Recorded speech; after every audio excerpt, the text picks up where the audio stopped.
So I want to start by acknowledging the horrific tragedy in Minnesota of George Floyd. The death of George Floyd is absolutely tragic. That video that we saw, that I saw, that my staff saw, that the president saw. And the president put out a statement last night that at his request, the FBI and the Department of Justice are already well into an investigation as to the very sad and tragic death in Minnesota of George Floyd. I have asked for this investigation to be expedited and greatly appreciate all of the work done by law enforcement. My heart goes out to George's family and friends. Justice will be served. I can tell you that as I'm briefing you at this moment, the president is receiving a briefing from the Attorney General, Bill Barr, on this, and the Deputy Director of the FBI. So that is ongoing as I begin this briefing. Secondly, I want to transition into some news from SBA and Treasury that was announced that today the U.S. Small Business Administration, in consultation with the U.S. Treasury Department, announced that it is setting aside $10 billion of round two funding for the Paycheck Protection Program to be lent exclusively to CDFIs. Those are community development financial institutions. CDFIs work to expand economic opportunity in low-income communities by providing access to financial products and services for local residents and businesses. So we're encouraged to see that. And then finally, before taking your questions, I wanted to address what has been going on Twitter and with social media. I believe it is time to, quote, get the facts about Twitter and other social media platforms targeting their bias against President Trump and conservatives online. If we were to judge the bias of Twitter and its top employees by their own words, the case would be an easy one to make.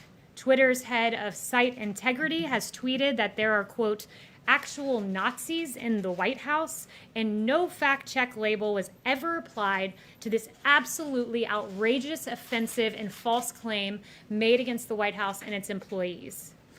But let's judge Twitter based on their actions, not based on the words of its top employees, and its actions are no better. President Trump recently received a so-called fact check label for a tweet. It was a false fact check and an accurate fact check, but nevertheless, Twitter moved forward with it. Dan Scavino, the deputy chief of staff here, was the first user in the history of Twitter to receive a so-called, quote, manipulated media label for posting a video that played a verbatim clip. It is no coincidence that these two unbelievable interventions by Twitter were targeted against the President of the United States and one of the President's top advisors. This is bias in action. And while big tech is quick to censor the President, quick to censor some of his top employees, they are very reluctant, it seems, to label some of the actions by Chinese officials, some of the misinformation that has been spread by China. For example, to move off of Twitter and move to Google, they created a search engine for the Chinese Communist Party, which blacklisted searches for human rights and allowed for easy surveillance.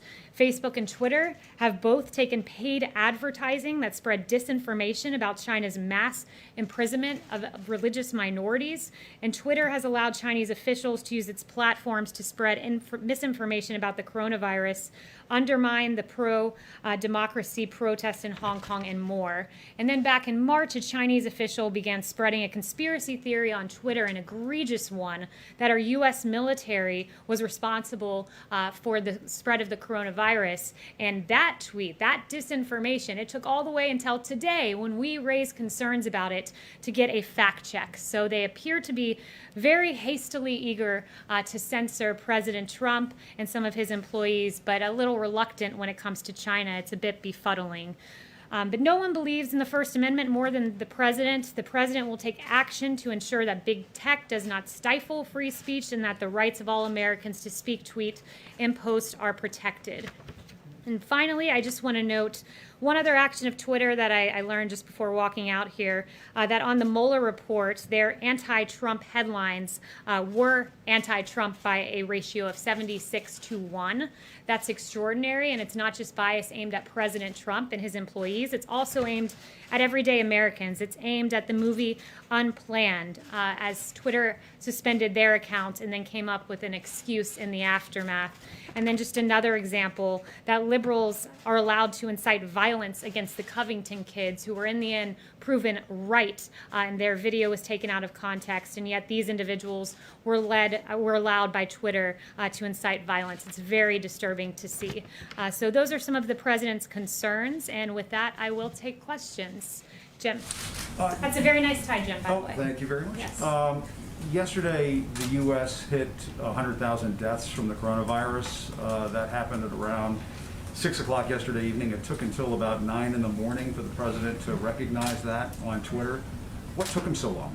Look, the president recognized that landmark before we even hit it. The president, that was, after all, it was the impetus behind him lowering the flag to half-staff. He did that for several days, and that was an acknowledgement of that number approaching, and he acknowledged it in a tweet this morning. But we hit 100,000 yesterday evening, and it took 13 hours, some odd hours, for him to recognize that and tweet about it. And far in advance of that benchmark, as I noted, he lowered the flag to half-staff. The president has said, you mentioned 100,000, but the president has said one death is too many. He takes this very seriously. He said before, this is the hardest part of his presidency. It's something that no one wanted to see happen. And on Twitter, shouldn't the president be fact-checked? Especially this president who has made so many false and misleading statements that it has put, fact checkers to work across the world. I mean, he's uttered some 18,000 false or misleading statements, according to the Washington Post. If there's any president out there who should be fact-checked, any political leader out there should be fact-checked, isn't it President Trump? And aren't you trying to silence fact-checking by going after Twitter like this? Look, well, first I would say I disagree with all, if not almost all, of those assertions that you're making there, because look, if you're going to get into the fact-checking business, there's no one that should be fact-checked more than the mainstream media that has been continually wrong about a number of things. To give you a list of some of the most egregious ones, that ABC News in December of 2017 falsely reported that Flynn would testify that the president directed him during the campaign to make contact with the Russians. That was false. In 2017, your network CNN botched their WikiLeaks email exclusive and were forced to make on-air corrections. CNN's Jem Sciutto, another CNN one, dropped a fictional bombshell in 2018, July, claiming that Michael Cohen would tell federal investigators that the president knew of the Trump Tower meeting. And there are many more, not to just put the onus on CNN there. So if anyone needs to be fact-checked, I think it should be the media. There are news outlets that make mistakes from time to time. We own up to those mistakes. We correct those mistakes. Not always. I have many you guys haven't owned up to, I could get to. We do on a regular basis. The president never owns up to any of his false or misleading statements or outright lies. You have pledged in this briefing room to never lie to the American people. Are you saying that the president of the United States has never lied to the public before? I'm around the president. His intent is always to give truthful information to the American people. And you mentioned that the media apologizes for their mistruths. I mean, I'm sitting here looking at other headlines in the New York Times saying there aren't enough ventilators to cope with the coronavirus. In fact, we had an excess of ventilators we've shipped around the world. Washington Post, U.S. health system is showing why it's not ready for a coronavirus pandemic. We were ready. There's many more I could get to. On the coronavirus specifically, I could spend the time going through these, but I don't think that's what the American people want to hear. Yes. On the Minnesota case, does the president agree with the firings of the 4 police officers, and does he believe that they should be prosecuted? I haven't talked to him about that specifically, but let me tell you this, that he was very upset when he saw that video. I was on Air Force One. I don't know if it was the first time he saw it, but he certainly saw it again on Air Force One. He was very upset by it. It was egregious, appalling, tragic, and it prompted him to pick up the phone, or the chief of staff to pick up the phone and say, we need to expedite what was already an FBI investigation. He wants justice to be served. Yeah. Yes, Jeff right there. Thanks, Kayleigh. Can you give us an update on when the president plans to sign the EO on Twitter and social media? And can you also give us an update on his plans for China and Hong Kong? Is there an order coming on that as well? So thank you for the question. First, I would note with regard to the timing of the EO, that should be later this afternoon is what we're hoping for, hopefully before 5 p.m. But again, it could change. It's still in the works, but we are getting closer. With regard to Hong Kong, I would just say, reiterate what I said 2 days ago, but I would also say that China's decision to impose a new national security law in Hong Kong lies in direct conflict with its international obligations under the principles of the legally binding UN-registered Sino-British Joint Declaration, and that Secretary Pompeo determined that Hong Kong does not warrant different treatment under U.S. laws because Hong Kong no longer remains sufficiently autonomous from the PRC. And then anything further, I'd refer you to the State Department for now. Just one more somewhat related. The House recently passed a bill about a minority group in China, the Uyghurs, if I said that correctly. Does the president plan to sign that? And is the White House going to treat bills, or does the White House see any concerns about bills that have been passed by proxy as not being constitutional? So we would, first, let me say we would encourage Nancy Pelosi and the Democrats and others to come back to the Hill. It's more productive to have those members here. The Senate has convened, the House can do the same, and they can do it in person. But with regard to the Uyghurs, that's a very important question. We haven't received the bill yet, so the president hasn't been able to look through it, and I won't get ahead of him on announcing one way or the other on that, but I would note that the Trump administration continues to take actions to hold the CCP accountable for its highly repressive campaign against the Uyghurs and other religious and ethnic minorities. Paula. Hey, Kayleigh, thank you. On vaccines, in order to achieve herd immunity, you need about 80% of people to get this vaccine. Currently, only about 50% of Americans say they'll receive it. So will the administration make the vaccine mandatory? So the vaccine, let me just note that we're working aggressively to get one, and we would like to get one by the end of the year. Everything does not depend on a vaccine. Vaccine's an important component of this, but there are also therapeutics. We're seeing there's not necessarily a tie to reopening and an increase in cases, so that's encouraging. And I would refer you further to Alex Azar, who's made extensive comments on a vaccine and the necessity. Clear if you guys will make it mandatory, if you'll use your federal powers, how you'll use them potentially to encourage people to get this vaccine, because if you don't have herd immunity, elderly people, immunocompromised folks, they may not be able to go about their business again. Yeah, I would have to talk to the president. I haven't talked to him about his views on making it mandatory or not, so I'd have to talk to him and get back to you on that. Yes. Thank you, Kayleigh. I wanted to ask you a question, first of all, about the comments in your statement that you made. At the conclusion of your comments in regards to George Floyd, you said that justice will be served. What do you mean by that? Do you mean that those officers who've been fired should be arrested? Do you mean by that those officers who've been fired should be prosecuted? Do you mean that those officers who've been fired should be convicted? What do you mean by justice should be served? Yeah, I'll leave that to the justice system to work out, but the president... What do you mean when you say Those justice were, will be served? that's in the president's statement, so I'd refer you back to his statement. But he's being briefed on this right now, and we'll have more announcements as they come. Yes. Another matter in regards to what you said in your statement, in regards to the executive order. I realize it hasn't come out yet, and I realize we haven't seen the language, but we have seen reports. I work for Fox, and we've seen reports that it relates to the Section 230 of the Communications Decency Act. And interestingly enough, former Vice President Joe Biden has also called for the repeal of Section 230. He says that it should be revoked immediately.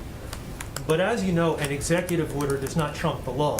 An executive order can't, for instance, repeal the law. It can't in any way amend the law. So what would be the intent behind this executive order without getting ahead of what the president intends to sign? Yeah, I don't want to get ahead of that, but the one thing I will say more broadly, you referenced that section, I think that would be included in what I'm about to say.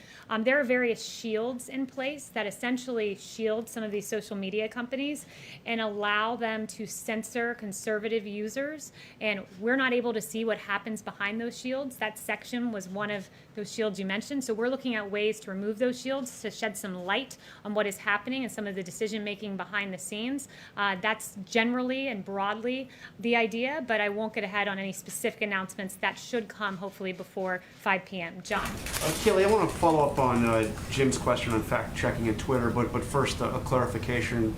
Has the president spoken to the family of George Floyd?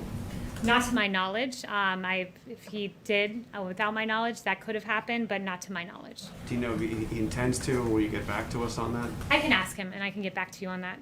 Okay. Regarding the fact-checking, I mean, the president clearly said things in these tweets that are not true. Do you not acknowledge that? No, I don't acknowledge that. He said, for instance, that the governor of California is sending out ballots to millions of people, anyone living in the state, no matter who they are, how they got there. That is not true. California is sending out absentee ballots to registered voters, not to anybody. Yeah, so That's just not true. So let me address this in detail on the issue of ballots. And I'm going to lay out some of the president's concerns, and in that I will get to the California example. First, I want to note that there is a Pew study done that shows there's plenty of reason to believe that in the mass mail-in system that there is fraud. They estimated that approximately 24 million, 1 out of every 8 voters registered in the U.S. are no longer valid or are significantly inaccurate. So these are people who are on voter registrations that have not been maintained, that have not been kept up.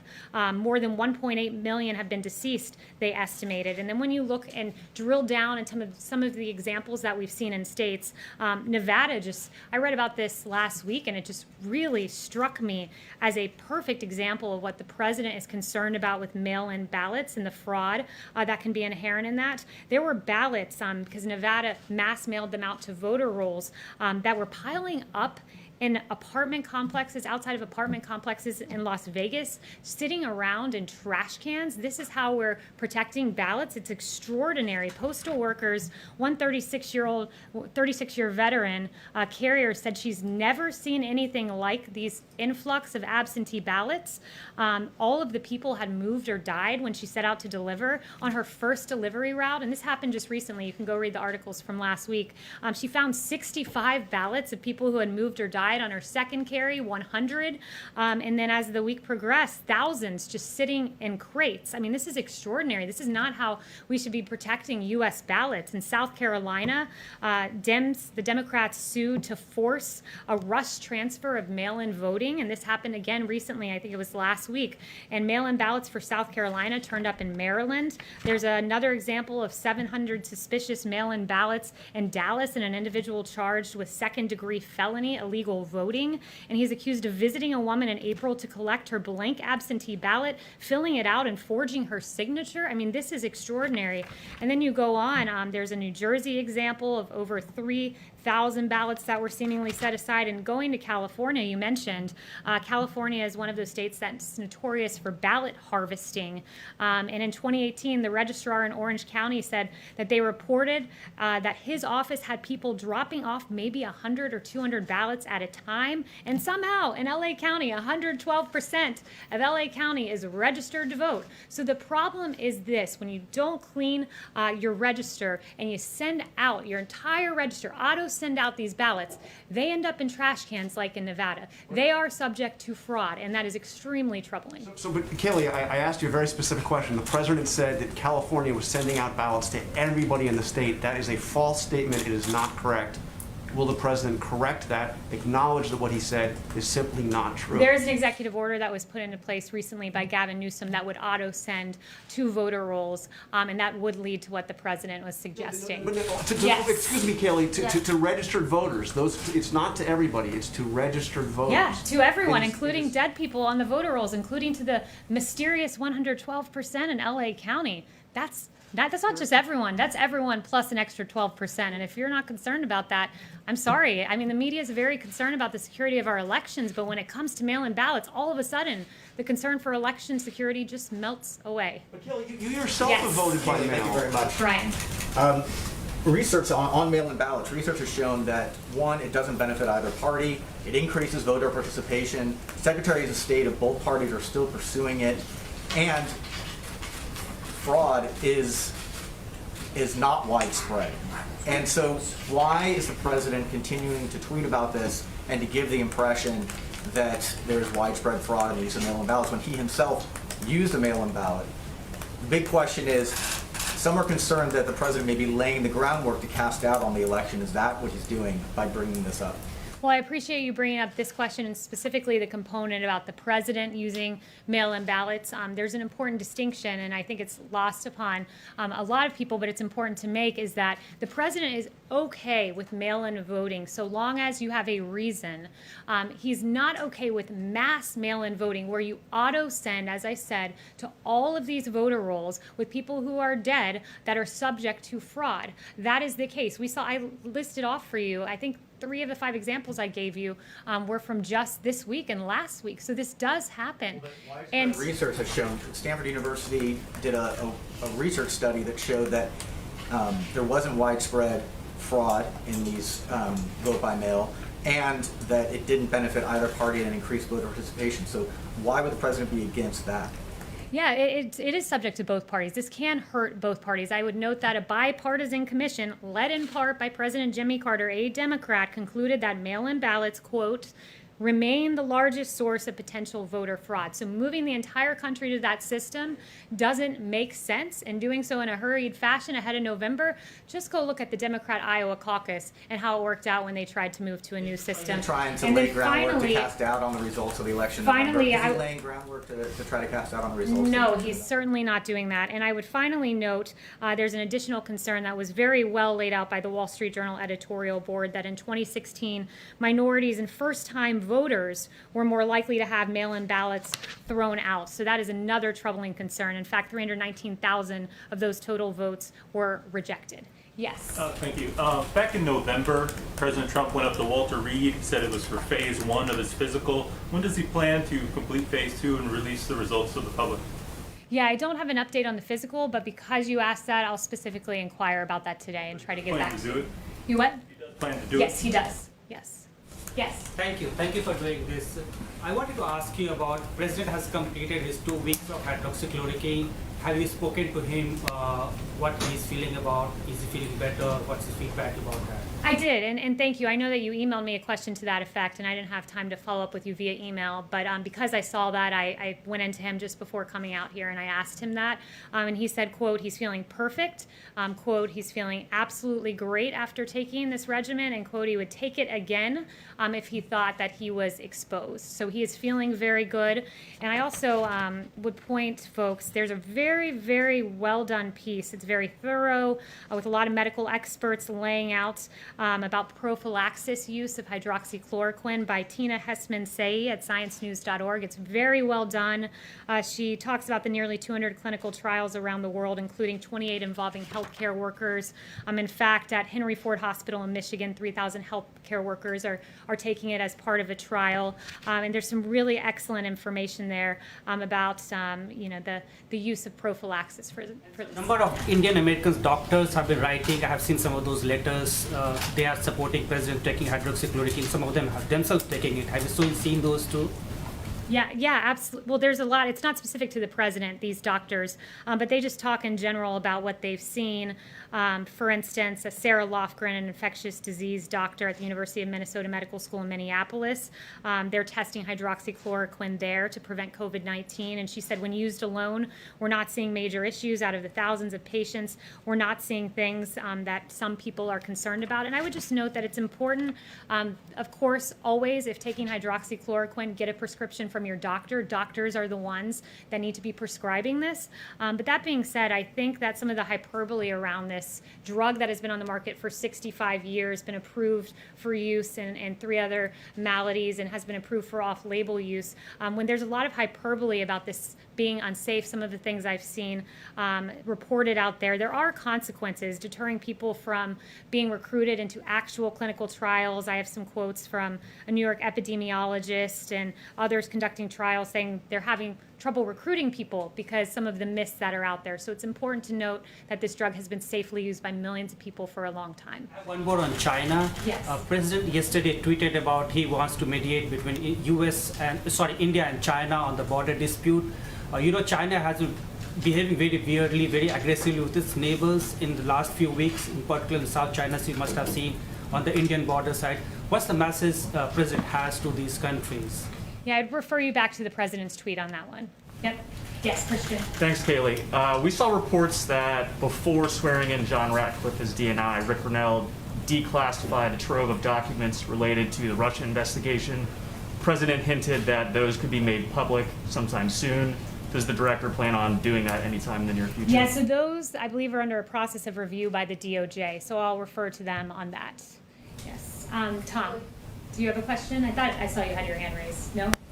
Kayleigh. Kelly? Yeah, back there. Yes, hi. Thank you. I want to ask you about Russia's recent actions in Libya. U.S. AFRICOM has been issuing statements recently about U.S. actions there, and in their statements they're saying that Russia is clearly trying to tip the scales in its favor in Libya, just like it did in Syria, by deploying military aircraft likely to provide close air support and offensive fires for the Wagner group that is supporting Libya's LNA fight against the internationally recognized government.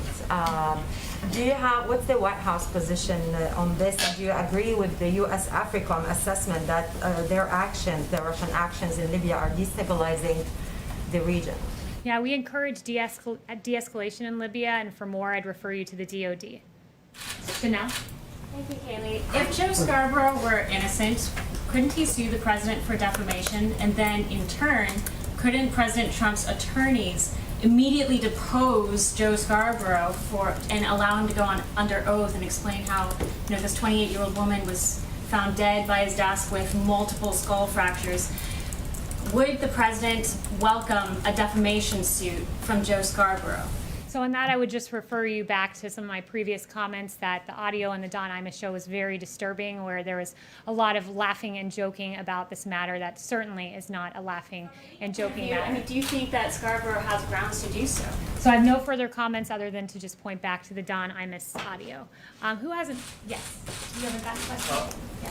When were the states first notified that they would have to take the lead in COVID-19 testing? I know the CDC was working on it early on, January, February, there was a problem with the test. When were the states told, hey, you have to prepare and take the lead here in testing your population? So I don't have a precise date for you, but I know the way the process went, where the states came up with the plans that they thought they would need to have adequate testing in order to reopen. Those plans were given to us, and Admiral Joie meticulously went through all of those plans, ensured that we had enough supply to shore up those plans that states had, and to make sure that the states had enough to safely reopen. So that was how the process went, and the president has done really extraordinary work with testing. 300 to 400,000 tests per day is a pretty good number, a very good number, I would say. More than 15 million done, beating the world in testing numbers, and under 10% positivity is at least the barometer given by the WHO as what's necessary. And nationally, we're at under 10% positivity. In fact, we're at 7.5% positivity rate. So we are doing quite well on testing. Is there anyone who hasn't gotten a question? Because right there. Yeah, thank you. Has the president heard from his counterparts regarding the G7 summit? Is it actually going to take place in June at the White House? We do aim for it to take place then. It's gotten positive reception. I inquired about this 2 days ago and was told it's getting very positive reception from world leaders. So we do intend for that to take place here. You have a date in mind? Yeah, perfect. Thank you. You yourself have been able to vote by mail several times. Do you think anyone with health concerns, who has health concerns about going to the polls, should have that same convenience, that right? So what I would note again is the distinction between absentee voting and having a reason, and mass mail-out voting, where ballots are sent in a widespread fashion to people who are dead but on voting rolls, and those ballots end up in trash cans. That's a state-by-state consideration. I'll leave it to states to determine what is a valid reason, but there are, if you're an elderly person who's unable to get to... health considerations for a lot of their residents. And if they want to pursue that track, is there anything wrong with that? Again, you're asking, I assume you're asking with relation to the pandemic that's going on. None of us know where we're going to be in November. I'd first note that. We don't have a crystal ball. But what I would say is that there are real concerns when you don't do in-person voting. And South Carolina is a great example where Democrats literally sued to force rushed mail-in voting. And what happened? You had ballots from South Carolina ending up in Baltimore. That is not a tenable system. And as states start to reopen, and we see people out at beaches in Florida, and we're not seeing these mass spikes, and we see people safely going to restaurants and social distancing and washing their hands and doing all the wonderful mitigation techniques put forward by our experts, they're reopening society, and they're doing so safely. And I think there's a way to continue our great civic duty of showing up and voting in a way that is safe. And the same way it's safe to eat at a restaurant, it's safe to go to a beach, we can vote in a safe fashion. And I think that's something that is good and to be celebrated as we head to November. All right, I think I took everyone's question. Thank you so much, guys.